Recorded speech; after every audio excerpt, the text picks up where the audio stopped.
যে ব্যক্তি এক ওয়াক্ত নামাজ ইচ্ছাকৃতভাবে ছেড়ে দেবে, রাসূল বলেছেন সে যেন কুফরি করে ফেললো, মারাত্মক বড় অপরাধ করে ফেললো। যে ব্যক্তি এক ওয়াক্ত নামাজ ইচ্ছাকৃত ছেড়ে দিল, সে যেন আল্লাহর সাথে বড় নাফরমানি করে ফেললো। এত শক্ত কথা থাকার পরেও আজকে মুসলমান নামাজ না পড়ে সে কি ঈমানের দাবি করবে না? তাকে মুনাফিক বলা যাবে? মুনাফিক বলা যাবে? মুনাফিক কেন হবে না সে? যে আল্লাহকে ফাঁকি দিতে পারে সে বান্দাকেও ফাঁকি দিতে পারে। যে আল্লাহর হক নষ্ট করতে পারে, যে সে বান্দার হক নষ্ট করতে পারে। নামাজটা কার হক? আসতে বলবেন না, কার হক? আল্লাহর হক। আল্লাহ বলছেন বান্দাকে ডেকে ডেকে বলছেন হাইয়া আলাস সালাহ হাইয়া আলাল ফালাহ, কল্যাণের দিকে আসো, নামাজের দিকে চলে আসো। কিন্তু বান্দার কানে কানে আজানও চলে যায়, মাইকে বড় আওয়াজ তার বান্দার কানে চলে গেল, কিন্তু বান্দা নামাজে হাজির হলো না। এখানে লঙ্ঘন হলো কার হুকুম?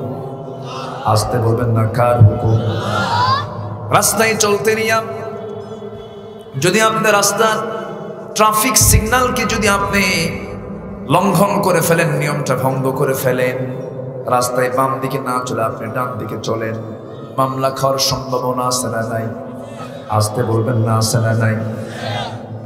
এই দুনিয়াতে চলতে গিয়ে যদি কোনো আইনকে যদি কেউ লঙ্ঘন করে ফেলে, সঙ্গে সঙ্গে তার নামে বড় কোনো তার নামে আইন লঙ্ঘনের মামলা হয়ে যায়, পানিশমেন্টের ব্যবস্থা হয়ে যায়। অথচ এই পৃথিবীতে যত আইন আছে, সবচাইতে বড় আইন, সবচাইতে বড় হুকুম হলো আল্লাহর পক্ষ থেকে যে হুকুম মুসলমানকে বলা হয়েছে। একবার নয়, দুবার নয়, কোরআনে কারীমে আল্লাহ রাব্বুল আলামিন নামাজের ব্যাপারে তাকিদ দিয়েছেন ৮০ বারেরও বেশি বার। যেরকম সুবহানাল্লাহ, ৮০ বারেরও বেশি বার। যদিও নামাজ কায়েমের কথা বলেছেন, কিন্তু নামাজের কথা স্মরণ করে দিয়েছেন। হাইয়া আলাস সালাত হাইয়া আলাল ফালাহ, কল্যাণের দিকে আসো তাড়াতাড়ি, নামাজের দিকে আসো তাড়াতাড়ি করে, দেরি করো না।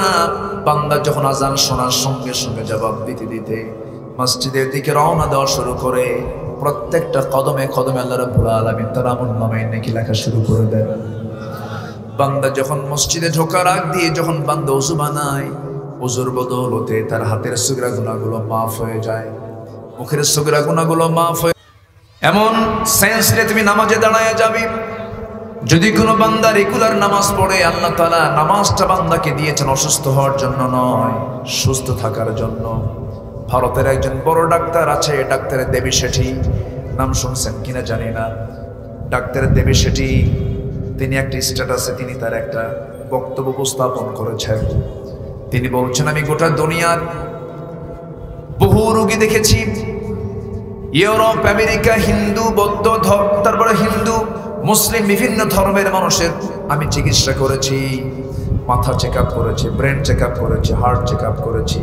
লক্ষ্য করে দেখেছি পৃথিবীতে সবচাইতে ফ্রেশ ব্রেন আর ফ্রেশ হার্ট হলো যে মুসলমান ৫ ওয়াক্ত নামাজে সেজদা দেয়। ৫ ওয়াক্ত নামাজে সেজদা দেয়। সেজদার ভিতরে আমার সুস্থতাও আছে না নাই? হাজারো টেনশন থাক, হাজারো টেনশন থাক, হাজারো আপনি চাপে থাকেন না কেন, প্রচুর টেনশন, চোখ বন্ধ করে ওযু বানায় নামাজে দাঁড়াবেন, দেখবেন পৃথিবীর সবচেয়ে বড় সুখ আপনি সেজদার মধ্যে পাচ্ছেন। সকল হতাশা দূর হয়ে যায় সেজদা দিলে, সকল টেনশন দূর হয়ে যায় সেজদা দিলে। হার্টের প্রবলেম থেকে, হতাশার এই গ্লানি থেকে, অসুস্থতা থেকে বাঁচার জন্য নামাজ একটা বিশাল বড় মাধ্যম এই দুনিয়ার জন্য। বলি আলহামদুলিল্লাহ। আল্লাহ তেমনি বলেন না হাইয়া আলাল ফালাহ, নামাজের দিকে আসো, কল্যাণের দিকে আসো। কিন্তু আজ এটা লজ্জার বিষয়, মুসলমানকে নামাজের কথা বলতে হয়। আজকে আমার দেশে বহু সংঘবদ্ধ সংগঠিত শক্তি আছে, তারাও মুসলমান, অথচ তার অধীনস্থকে নামাজের কথা বলে না। আসতে বলবেন না, আছে না নাই? আসতে বলবেন না, আছে না নাই? যে গার্মেন্টসের মালিক তার অধীনের কর্মচারীকে নামাজের জন্য বলবে না, কিয়ামতের দিন তাকে ধরা হবে। কুল্লুকুম রাইন ও কুল্লুকুম মাসউলিন আন রাইয়াতিহি। প্রত্যেক ব্যক্তি দায়িত্বশীল, তার দায়িত্ব সম্পর্কে প্রশ্ন করা হবে। গ্রামের মাতব্বরের মর্যাদা পেয়েছেন, তিনি মুসলমান, তার অধীনস্থ যারা আছে গ্রামবাসীকে নামাজের জন্য তাকিদের প্রয়োজন আছে না নাই? আসতে বলবেন না, আছে না নাই? সব কিছু নামাজ কেন্দ্রিক হওয়া দরকার ছিল। ধরুন এই বাজার ব্যবসায়ী সমিতি আছে, আল্লাহ তাআলা বলেছেন আমি যাদেরকে ক্ষমতা দেব, বাজার ব্যবসায়ী সমিতির সভাপতি আছে না নাই? আছে। তার একটা ক্ষমতা আছে না? সেক্রেটারির একটা পাওয়ার আছে না? আল্লাহ রাব্বুল আলামিন বলে দিচ্ছেন, আল্লাযীনা ইম্মাক্কান্নাহুম ফিল আরদি আকামুস সালাহ ওয়া আতাবুস যাকাত ওয়া আমারু বিল মা'রুফি ওয়া নাহাউ আনিল মুনকার ওয়া লিল্লাহি আকিবাতুল উমুর।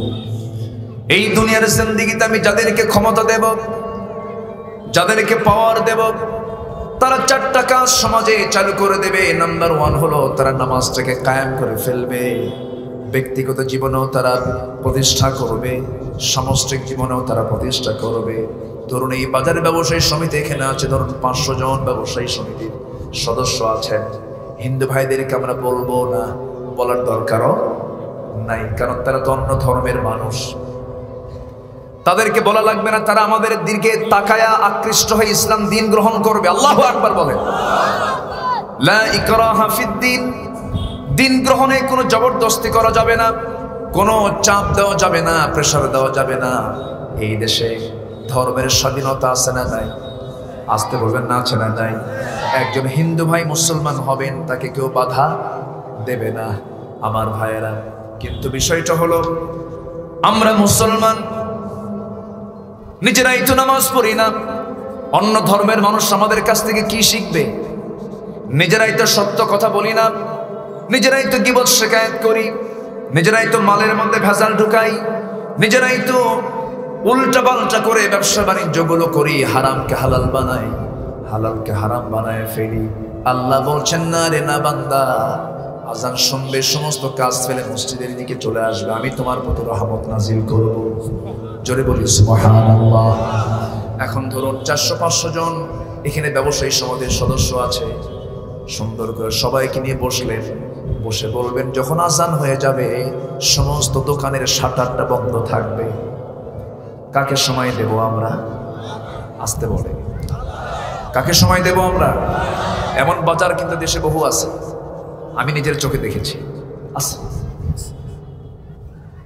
এমন বাজার আছে, আজান হওয়ার সঙ্গে সঙ্গেই সেই সমিতির থেকেই তারা চূড়ান্ত আকারে কমিটির সদস্যদেরকে নিয়ে সব কিছু চূড়ান্ত সিদ্ধান্ত করে নিয়েছে, আজান হয়ে যাবে আমরা কেউ দোকানটা খোলা রাখবো না। কারণ আল্লাহ নিজেই ডাক দিচ্ছেন, মুয়াজ্জিন বলতেছে হাইয়া আলাস সালাহ হাইয়া আলাল ফালাহ ওয়াজারুল বাইআ, ব্যবসা বাণিজ্য বন্ধ রাখো। কার কথা? আসতে বলবেন না, কার কথা? আল্লাহর কথা। ব্যবসা বাণিজ্য বন্ধ করে রাখো। আমি তোমাকে ডাকতেছি, আমার ডাকে তুমি সাড়া দিয়ে দাও। আমি তো আকাশের মালিক, আমি তো সূর্যের মালিক, আমার ডাককে তোমার পছন্দ হয় না, সব ডাক ফেলে আমার ডাকে তুমি সাড়া দিয়ে দাও। তুমি আমার দিকে হেঁটে হেঁটে আসবে, আমি তোমার দিকে দৌড়ে দৌড়ে আসবো। তুমি আমার দিকে 1 হাত আগাবে, তোমার দিকে 10 হাত আগাবো। আমি তোমাকে মাফ করে দেব। বুকটা আমার ফেটে যায়। এক একটা ওয়াক্ত নামাজের দাম কত? শুধু আপনাকে একটা জরিপ দেই, ফজরের ফরজ নামাজ নয়, ফজরের জাগি ফরজ নামাজ, ফজরের ফরজ নামাজের আগের যে 2 রাকাত সুন্নত নামাজ আছে, রাসূল নিজে বলেছেন রাকাতাই সালাতুল ফজর খায়রুম মিনাদ দুনিয়া ওয়া মা ফিহা। ফজরের 2 রাকাত সুন্নতের দাম হলো এই দুনিয়া এবং দুনিয়ার মাঝে যা কিছু আছে তার চেয়েও দাম বেশি। ফজরের ফরজ না। ফজরের 2 রাকাত সুন্নতের দাম হলো এই দুনিয়াতে যা আছে, দুনিয়া সহ দুনিয়ার যা 2 রাকাত সুন্নতের দাম। তাহলে আমরা কত সময়, কত মূল্যবান জিনিসকে আমরা হারিয়ে ফেলছি। বাচ্চারা খুব আনন্দে আছে না আজকে, খুব কিচির মিচিরের আওয়াজ হচ্ছে। একটু ভলেন্টিয়াররা সেখানে একটু জানতো না, এই ধমক দেওয়া যাবে না, ধমক দিলে কিন্তু আপনি গুনাহগার হয়ে যাবেন। একটু বুঝা আদরের সাথে একটু বুঝায় দিয়ে অন্যদিকে একটু ডাইভার্ট করবেন। আমার দিকে তাকান। আমার কথা কি বেজার হচ্ছেন আপনারা? রাগ করছেন? নামাজই পড়ে না মানুষ, আশ্চর্য কথা। গ্রামের মাতব্বরা নামাজের কথা বলেন, কারণ মাতব্বর তো নিজেই নামাজ পড়ে না, বিড়ি খায়। আসতে কথা, যে বিড়ি খাবো মাতব্বর হয় কেন? কি রাগ করতেছেন নাকি? বিড়ি খাওয়া লোক মাতব্বর হবে কেন? কারণ মাতব্বর যদি বিড়ি খায়, তাহলে বাচ্চারা মাতব্বরের কাছ থেকে কি খাওয়া শিখবে? রাগ করতেছেন নাকি আপনারা? কথাগুলো কি আমি কি মন্দ বলছি? আপনি গ্রামের মাতব্বর, গ্রামের মুরব্বী, আপনি বিড়ি খায় ঠোঁট কালো বানায় রাখছেন জোকের মতো। আপনি মাতব্বরের যোগ্যতা রাখেন না। যে বেনামাজি সে নেতৃত্বের যোগ্যতা রাখে না, কিনা? নামাজ আছে, সব আছে, নামাজ নাই সব, তার কিচ্ছু নাই। আমার দেশে কত ডাক দেয়, কত আহ্বান করে, কত ওয়াজ করে আমার দেশে, কিন্তু নামাজের ওয়াজ কেন হয় না? আপনি কোন নেতা মানতে গেলেন যে নেতা আপনাকে জাহান্নাম থেকে বাঁচার জন্য একটা ওয়াজ করে না? যে নেতা আপনাকে নামাজের জন্য বলে না? আপনি কোন নেতৃত্ব মানেন যিনি নামাজের নেতৃত্ব দিতে পারে না? যে নামাজের নেতৃত্ব দিতে পারে না সে সমাজের নেতৃত্ব দিতে পারে না।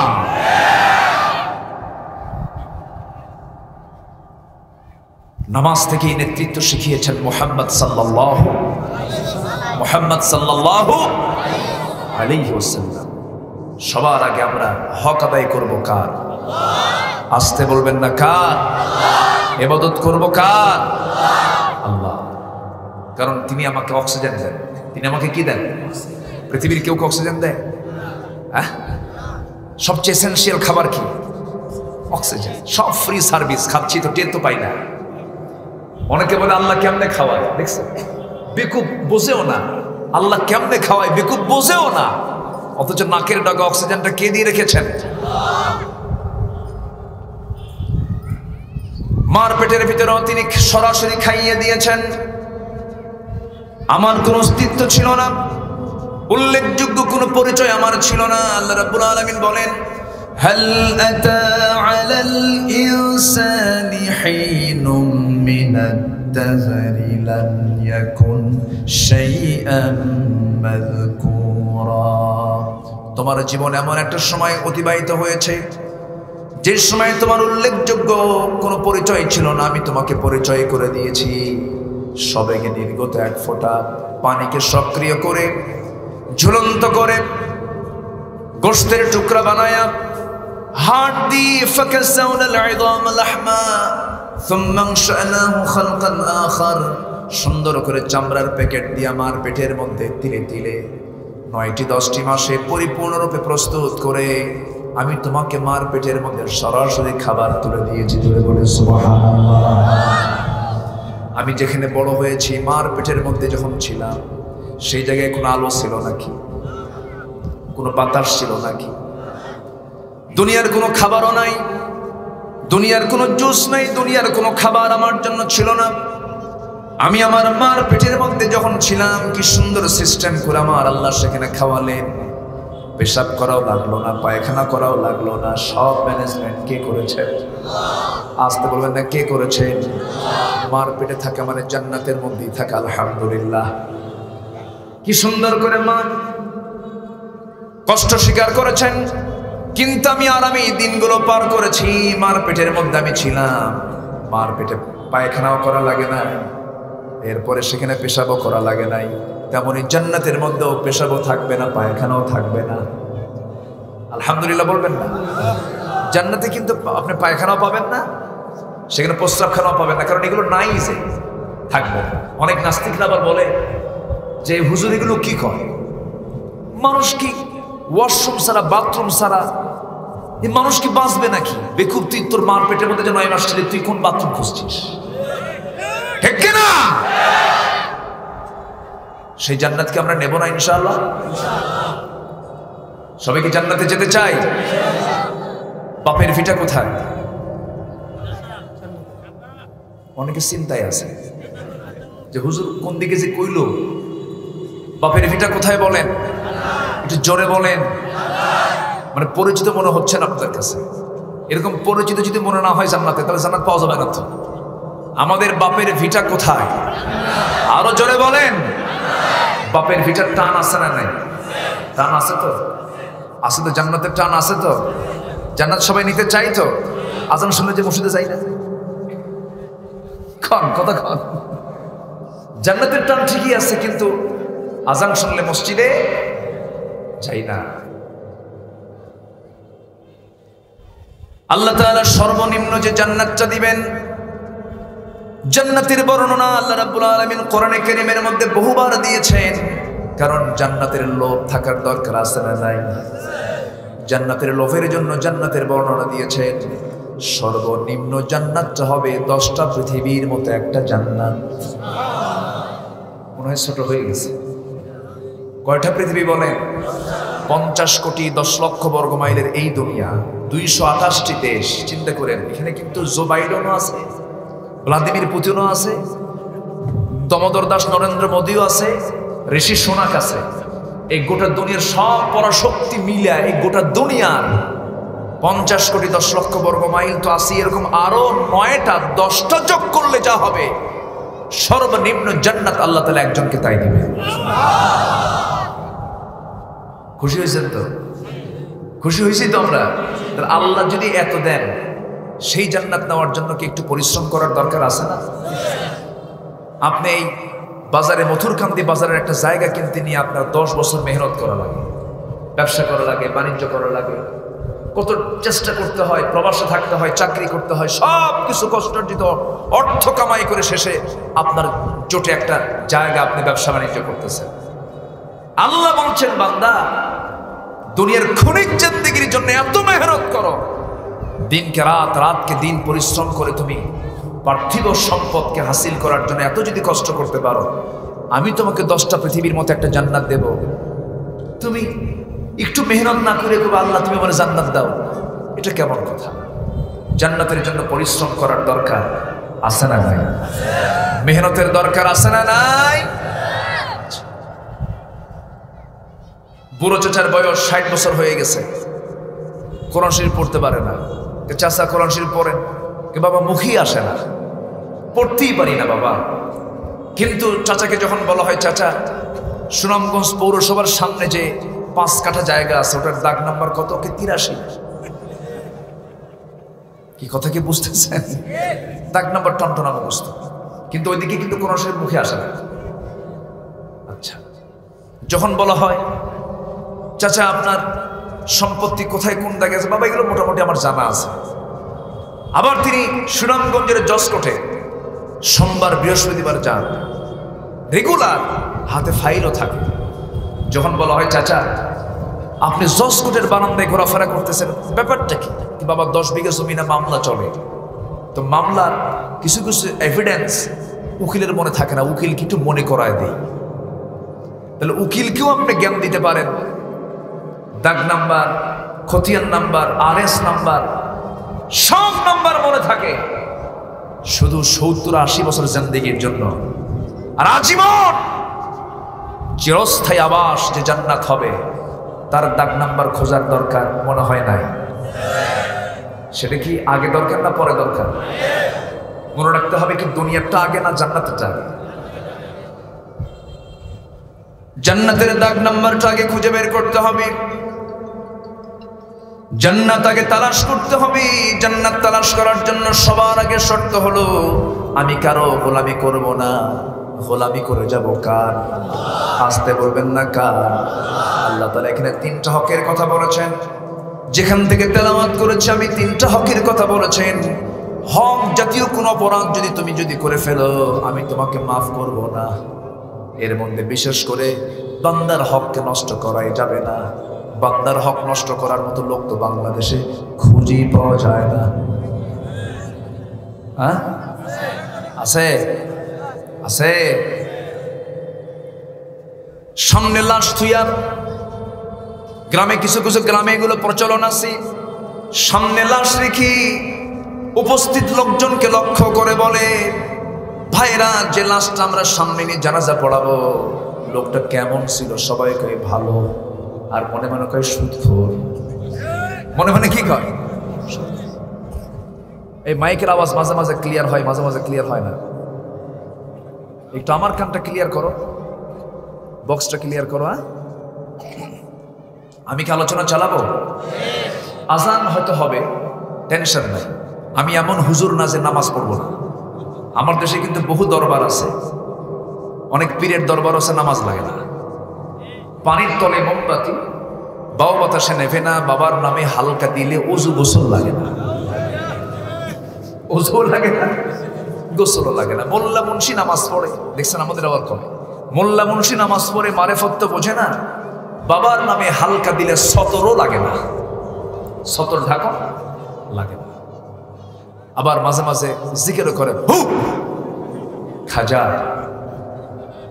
আচ্ছা, নামটা নিতে হবে কি ব্যক্তির না আল্লাহ?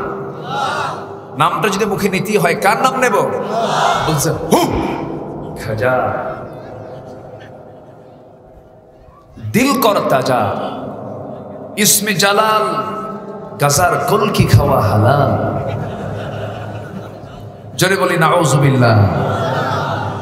এরকম ইবলিসের পাঠশালাও আমার দেশে আছে না নাই? এই সমস্ত ভণ্ডামি দূর করার জন্য কিচ্ছু বেশি কিছুই লাগবে না, শুধু 1.5 হাত লাঠি যথেষ্ট। ঠিক কিনা? এরা জাতিকে মুশরিক বানায়। ওই সমস্ত দরবারে গিয়ে মূর্খ মানুষ বোঝে না তো। মূর্খতে ইমান যখন তখন মূর্খের চলে যায়। মূর্খতা একটা অভিশাপ। আমাদের আব্বা আদম আলাইহিস সালাম ছিলেন মূর্খ না জ্ঞানী? বলেন মূর্খ না জ্ঞানী? হ্যাঁ, হয়তো তারাই মূর্খ ভাবতে পারে যারা বানরের বংশধর। ঠিক কিনা? মানুষ নাকি আগে বানর ছিল। কি বলবো, নতুন নতুন কি কি যে আসে, কি যে প্রোডাকশন সমাজে চালু হয় মাঝে মাঝে। প্রোডাকশন বুঝলেন তো? এগুলো আসে। আমরা মানুষ, আমাদেরকে বানর বানায় দিচ্ছে। ডারউইন বলতেছে যে মানুষ আগে বানর ছিল, বানররা গাছের ডালে ডালে চলতে চলতে ওই ডালের সঙ্গে ঘেঁষা খাইয়া লেজটা পড়ে গিয়ে বানর মানুষের রূপ নিয়েছে। কন্ত এটা কি সুস্থ মানুষের কথা না মদ খাওয়া লোকের কথা?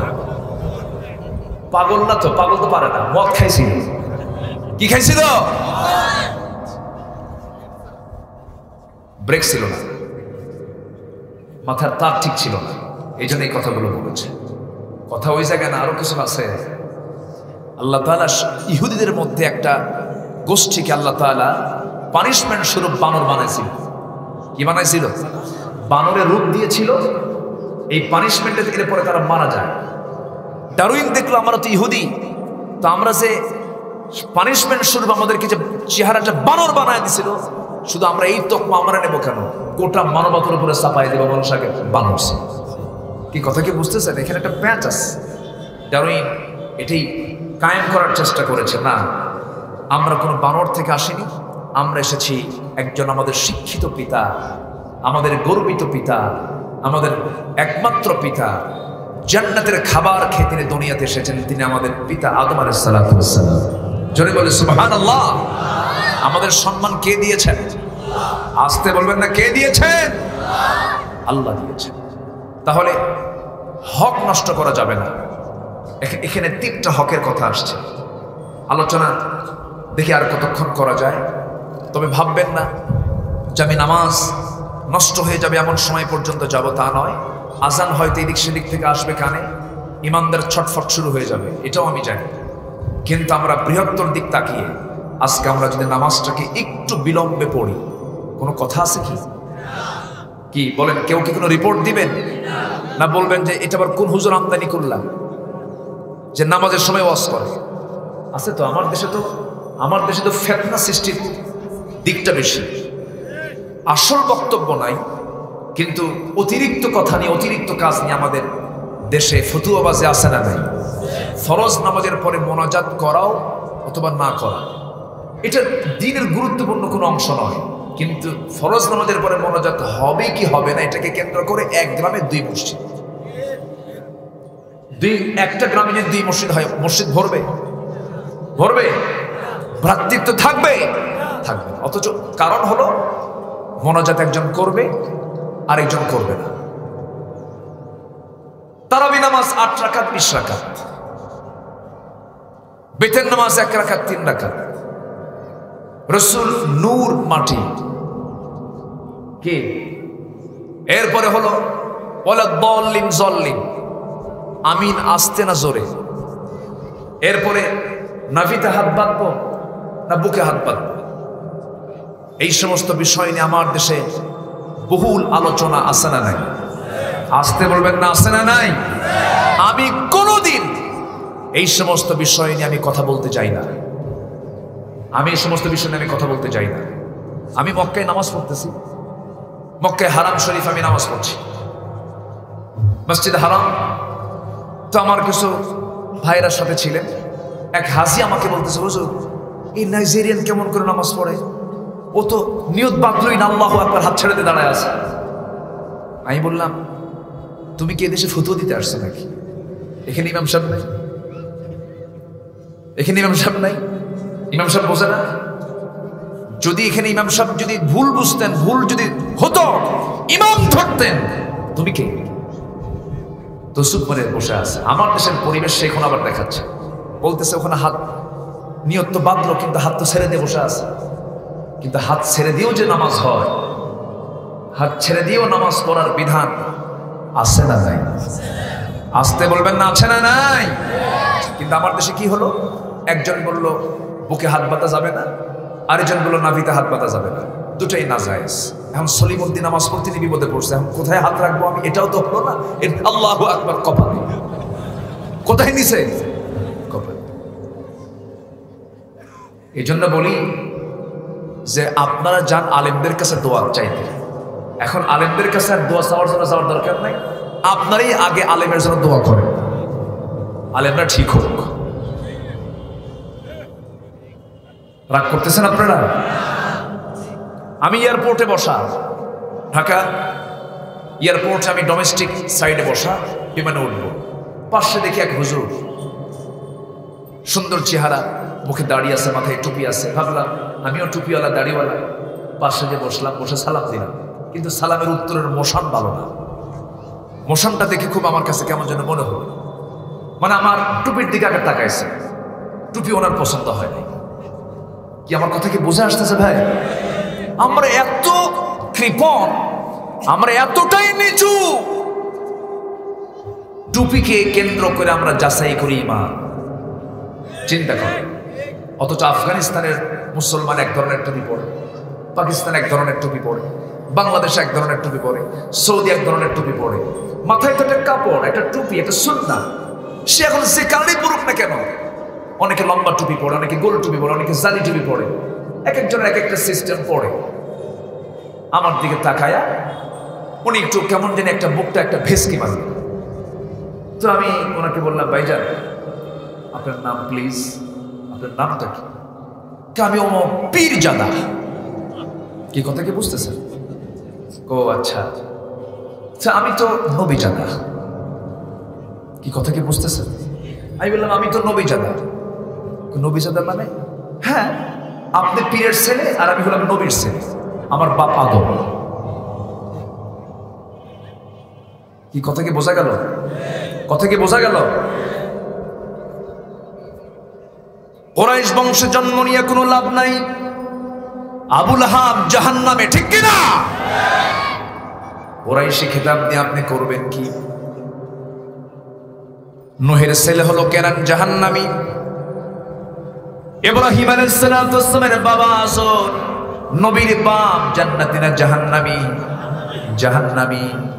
বাপ দিয়ে ছেলের কোনো কাজে আসবে না, ছেলে দিয়ে বাবার কোনো কাজে আসবে না, বংশ দিয়ে কোনো লাভ হবে না। আল্লাহ তাআলা সমস্ত বংশগত কৌলিন্য উৎখাত করে দিয়ে তিনি স্পেশাল ভাবে বললেন, ইন্না খালাকনাকুম মিন যাকারিন ওয়া উনসা ওয়া জাআলনাকুম শুউবান ওয়া ক্বাবাইলা ইন্না আকরামাকুম ইনদাল্লাহি আতকাকুম। আমি তোমাদেরকে এক পুরুষ এবং এক নারী থেকে সৃষ্টি করেছি, বিভিন্ন শাখা প্রশাখা, বিভিন্ন গোত্রে গোত্রে ভাষাকে ভিন্ন করে দিয়েছি, যেন তোমরা একে অপরকে চিনতে পারো। আর তোমাদের মধ্যে সেই লোকটা আমার কাছে সবচেয়ে সম্মানিত, কোনো মির্জা না, কোনো সৈয়দ না, কোনো পাঠান না, কোনো মোগল নয়, কোনো চৌধুরী নয়, কোনো সরকার নয়, কোনো বংশগত তালিকা দিয়ে আমি মূল্যায়ন করব না। আমার কাছে সেই লোকটাই সবচেয়ে সম্মানিত, যে আল্লাহকে, আমি আল্লাহকে সবচাইতে বেশি ভয় করে। যদি বলি সুবহানাল্লাহ। আমরা সবচাইতে বেশি ভয় করব কাকে? আনুগত্য করব কার? হুকুম মেনে চলবো কার? সবাইকে 5 ওয়াক্ত নামাজ পড়তে রাজি আছি? সবাইকে 5 ওয়াক্ত নামাজ পড়তে রাজি আছি?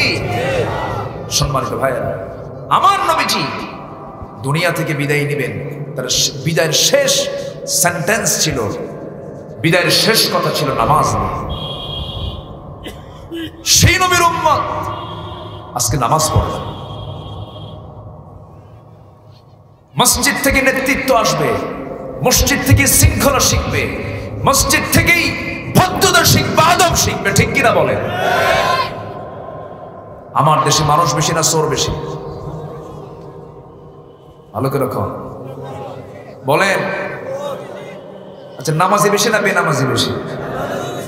নামাজ যে পড়ে না, কি ভালো মানুষ না চোর? আস্তে কথা। যে নামাজ পড়ে না সে কি ভালো না চোর? সে কি চোর? এর চেয়ে বড় চোর আছে নাকি? আর আছে না? নাই? আচ্ছা, এই যে আজান হচ্ছে, এই আজান যখন ইমানের কানে যাবে, ইমানদার কলম দিয়ে লিখছে, কলম লেখা বন্ধ।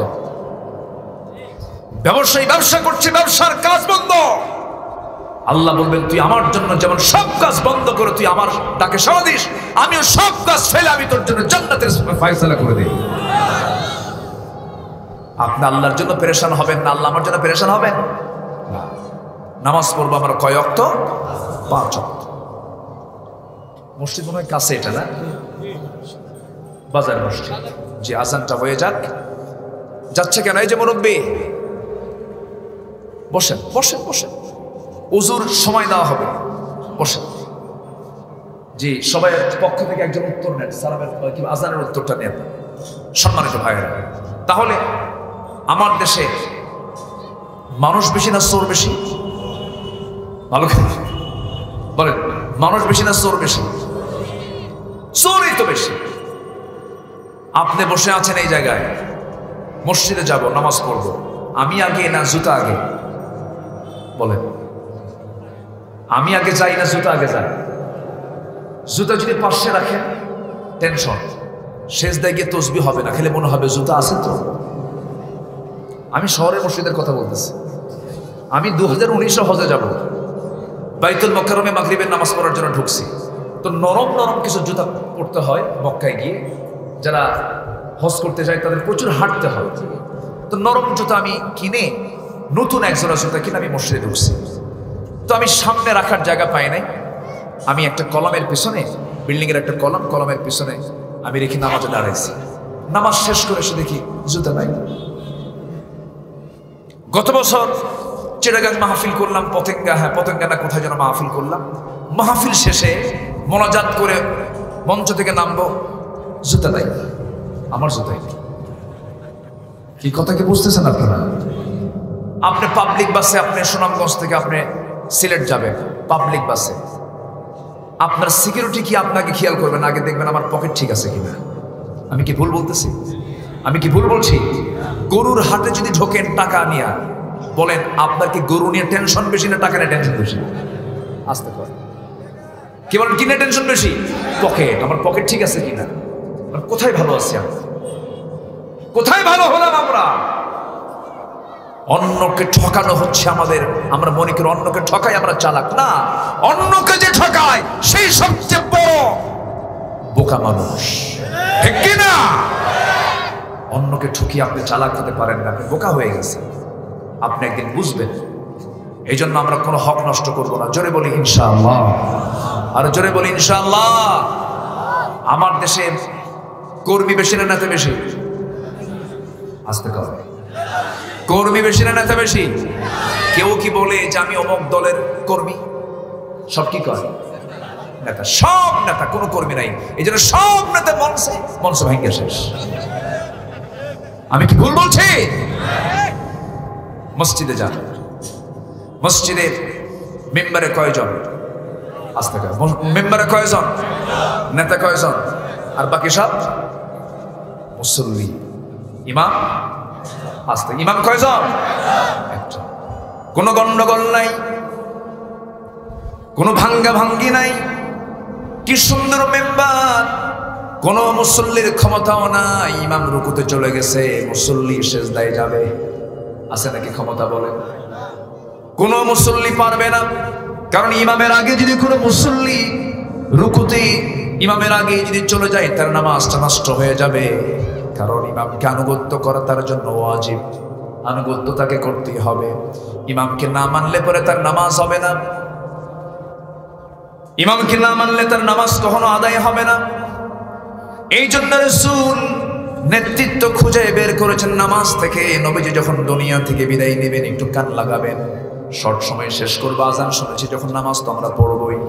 আমার নবীজি দুনিয়া থেকে বিদায় নেবেন। বিদায় হওয়ার আগ দিয়ে আমার নবীজি প্রচন্ড অসুস্থ হয়ে গেলেন। অসুস্থ অবস্থায় তিনি আম্মাজান আয়েশার ঘরটাকে পছন্দ করলেন, ঘরে নক করলেন। আম্মাজান আয়েশা দরজা খুলে দিয়ে রাসূলকে ঘরের মধ্যে উঠায় নিলেন। হাদিসে বর্ণিত এসেছে, আমার নবীজি বলছেন, আয়েশা আমার মাথায় প্রচন্ড ব্যথা হচ্ছে, প্রচন্ড জ্বর এসেছে, আমাকে একটু শোয়ায় দাও, মাথায় পানি ঢেলে দাও। আমার নবীজির মাথায় পানি ঢেলে দিলেন। এরপরে সুন্দর করে কাপড় চোপড় দিয়ে তাকে ভেজা কাপড় দিয়ে শরীরটা মুছে মুছে দিলেন। এরপরে বলছেন, ইয়া রাসূলুল্লাহ এখন কেমন লাগছে? এখন মনে হচ্ছে একটু ভালো অনুভূত হচ্ছে। হঠাৎ করে আজান শুনলেন আমার নবীজি, তার কানে বেলাল আজান দিচ্ছে। বেলাল যখন আজান দিতেন, নবীজির বৈশিষ্ট্য ছিল আজান শোনার সঙ্গে সঙ্গে তিনি আমার নবীজি বেলালের সামনে গিয়ে দাঁড়াতেন। সারা জীবন বেলাল আজান দিয়েছেন রাসূলকে দেখে দেখে। যখন আশহাদু আন্না মুহাম্মাদুর রাসূলুল্লাহ বলতেন, তখন 7 আঙ্গুল উঁচু করতেন, একটা হাত কানে রাখতেন আর বলতেন আশহাদু আন্না মুহাম্মাদুর রাসূলুল্লাহ। রাসূলকে দেখে দেখে আজান দিয়েছেন। কিন্তু আজকে বেলাল আজান দেন, কিন্তু রাসূল নাই। নবীজির অনুপস্থিতি দেখে বেলালের চক্ষু বেয়ে বেয়ে টপ টপ করে পানি পড়ছে। আজান শেষ, আমার নবীজি নিজের পায়ের উপরে ভর করে শক্তি দিয়ে উঠতে নিলেন, কিন্তু উঠতে পারলেন না, মাথা চক্কর দিয়ে পড়ে যেতে নিলেন। আম্মা জান আয়েশা বলছেন, ইয়া রাসূলুল্লাহ আপনি তো উঠতে পারছেন না। সঙ্গে সঙ্গে রাসূল বলছেন, আয়েশা রে বুঝতে পেরেছি, বুঝি আমার জামাতে নামাজ আর আদায় হবে না, আমি আর নামাজ পড়ানোর দায়িত্ব পালন করতে পারবো না। কিন্তু নামাজ তো চলতেই হবে, নামাজ তো বন্ধ রাখা যাবে না। আমি রাসূল ফারুক, আমি মাযুর, আমি অসুস্থ।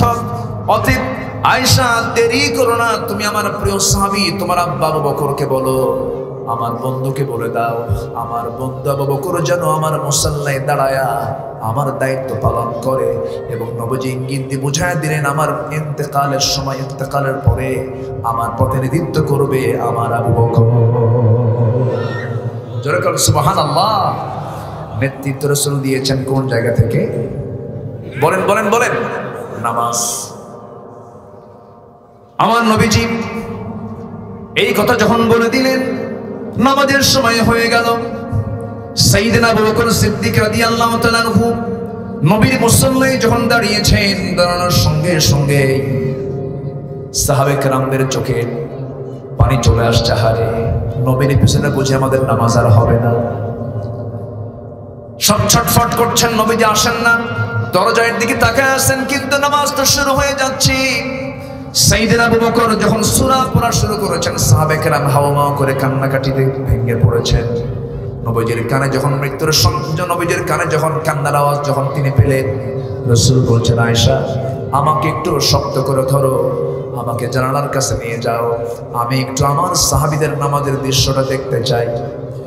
নবীজিকে শক্ত করে ধরে নিয়ে জানালার ফাঁকা জায়গায় যখন তাকে শক্ত করে যখন আম্মা জান আয়েশা ধরে রাখলেন, আমার নবীজি সাহাবায়ে কেরামদের নামাজের দৃশ্য দেখছিলেন। সাহাবীরা সূরা পড়ছেন, সাহাবীরা রুকু করছেন, সিজদাগুলো দিচ্ছেন। আমার নবীজি নামাজের দৃশ্যগুলো দেখে দেখে চোখের পানি ছড়াচ্ছেন, রাসূল কাঁদতেছেন। আম্মা জান আয়েশা বলেন, ইয়া রাসূলুল্লাহ, আপনার চোখের পানি আমার দারুণ শেল বেঁধে যায়, আপনি কেন কাঁদেন?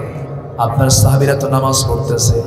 আমার নবীজি বলছেন, ও আমার আয়েশা, আমার চোখের পানি দেখে মনে করো না এটা আমার দুঃখের চোখের পানি, এটা আমার চরম আনন্দের চোখের পানি। খুব আনন্দে আমার চোখে পানি চলে আসছে। কি আনন্দ ইয়া রাসূলুল্লাহ, বুঝি নাই। আমার নবীজি বলছেন, ওরে আমার আয়েশা, আমার সাহাবীরা আজকে স্বাধীনভাবে নামাজ কায়েম হয়ে গেছে, এমন একটা অবস্থায় তারা নামাজ পড়তেছে, কোনো বাধা নাই, কোনো সমস্যা নাই। কিন্তু তুমি কি জানো আয়েশা, এই নামাজ কায়েমের জন্য তায়েফের মানুষ আমাকে কেমনে মেরেছে? এই তায়েফের মানুষ আমাকে পাথর মেরে মেরে রক্তাক্ত করে দিয়েছে, ঝাঁঝরা করে দিয়েছে আমার গোটা দেহ, গোটা শরীর থেকে আমার রক্ত ঝরে গিয়ে পায়ের তলার সঙ্গে জুতার তলার জমাট বেঁধে গেছে। ও আমার আয়েশা, এই নামাজ কায়েমের জন্য মক্কার মানুষ আমাকে কেমন করে মেরেছে। আমি রুকুতে চলে যাই, উতবা, সাইবা, মুগীরা তারা আমার পিঠের উপর উঠে নাড়ি ভুড়ি চাপায়া দিয়েছে। আমি রুকুতে চলে গেছি, আমি হাত বেঁধেছি, কাফের মুশরিকরা লাত মানাত উজ্জা প্রতিমাগুলো আমার হাতের মধ্যে ঢুকায় দিয়েছে, হেও করেছে, ঠাট্টা করেছে। এই নামাজ কায়েম করতে গিয়ে কত ত্যাগ স্বীকার আমাকে করতে হয়েছে। এই মক্কার মানুষ আমাকে ঘাড় ধাক্কা দিয়ে মক্কা থেকে বের করে দিয়েছে, আমাকে পাগল বলেছে, আমাকে উম্মাদ বলেছে, আমাকে কবি বলেছে, আমাকে গণক বলেছে, আমাকে পাগল বলে সম্বোধন করেছে। আমাকে শেষ পর্যন্ত মক্কা থেকে মদিনায় হিজরত করতে হয়েছে।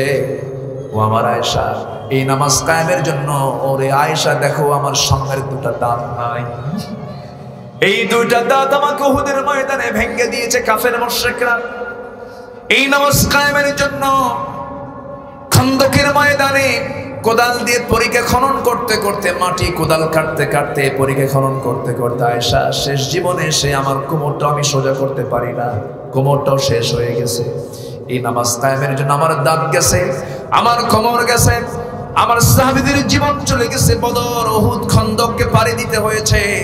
সেই নামাজ আজকে রাষ্ট্রীয় পর্যায়ে কায়েম হয়েছে, সাহাবীরা নামাজ পড়তেছে। এই চরম আনন্দের দৃশ্য আমার চোখে পানি আনতে বাধ্য করেছে, এই জন্য আমি কাঁদি। আম্মা জান আয়েশা বলেন, আমি নিজেকে ধন্য মনে করি, আল্লাহ তাআলা আমাকে 9টা শ্রেষ্ঠত্ব দিয়েছেন।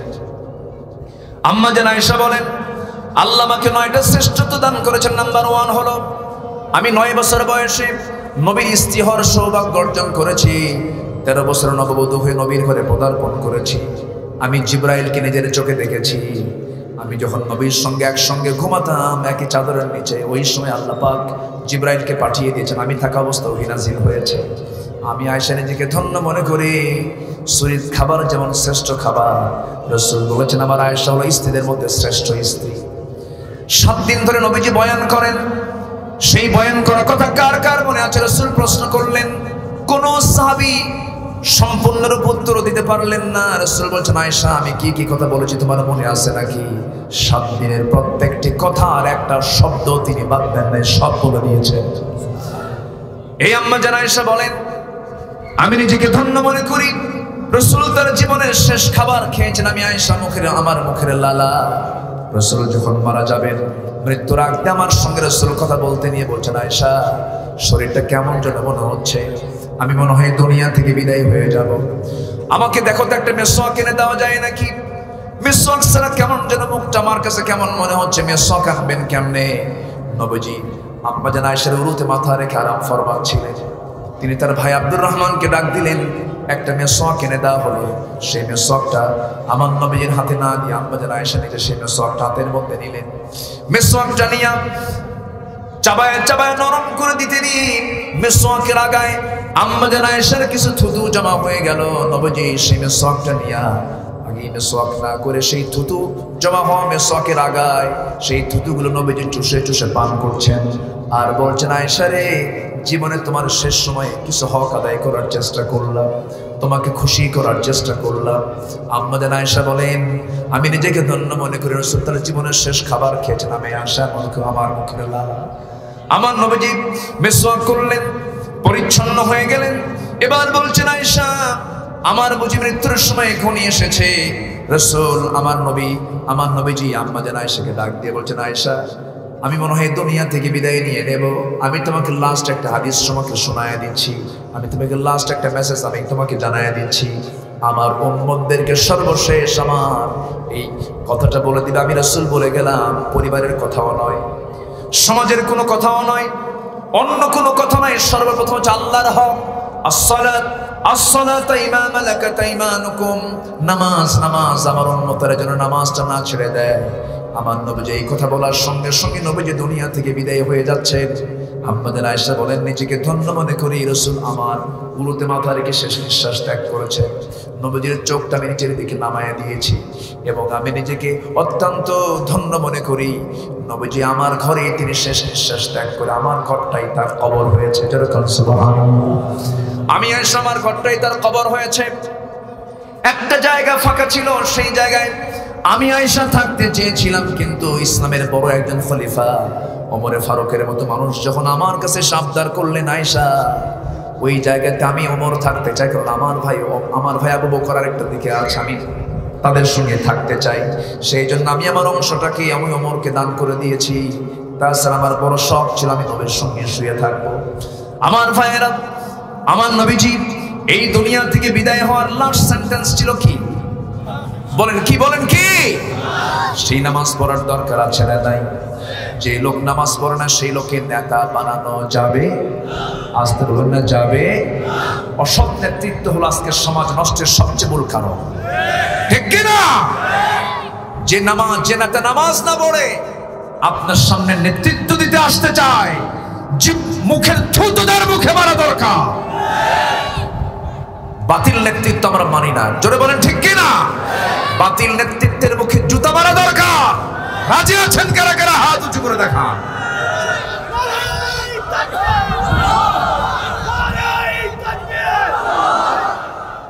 আল্লাহ কবুল করুন, আল্লাহ কবুল করুন। সবাই নামাজ পড়তে রাজি আছি তো? আজকে আমার মূল সাবজেক্ট কিন্তু এটাই ছিল। জুমার দিন তো ভাবতেছি কি বিষয়ে কথা বলি, আল্লাহর হক নিয়ে কথা বলি। এখন আসেন, ওয়াজ তো কেবল শুরু, আলোচনা করব। নাম্বার 2 হলো আল্লাহ তাআলা বলছেন, ওয়ালা তুশরিকু বিহি শাইআন, ইবাদত করবে কিন্তু শিরক করা যাবে না। আল্লাহ তাআলা একটা কন্ডিশন করে দিয়েছেন। এরপরে বলছেন ওয়াবিল ওয়ালিদাইনি ইহসানা, পিতামাতার হক আদায় করবে, পিতামাতার সঙ্গে সুন্দর আচরণ করবে।